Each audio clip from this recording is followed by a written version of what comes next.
11 h du soir et on vient de sortir de l'eau. On vient donc de faire une plongée de nuit dans la passe Utugi de l'atoll de Toahu.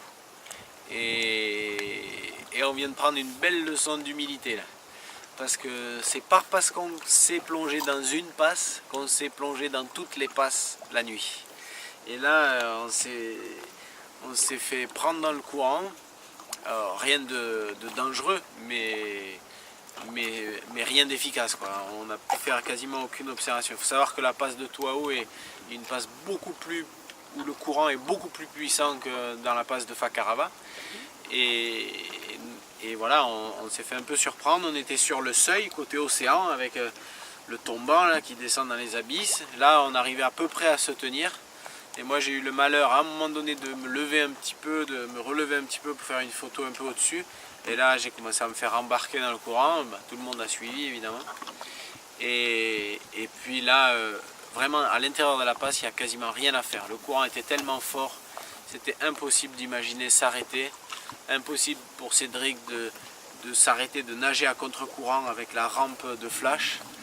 Donc voilà, on s'est juste fait transporter de l'océan jusqu'au lagon en quelques minutes.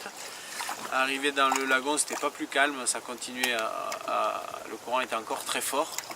On n'a même pas eu le temps de voir s'il y avait des mérous la nuit, s'il y avait des chasses de requins. En tout cas, il semblerait que les requins, dans cette passe-là, ne soient pas présents la nuit dans la passe.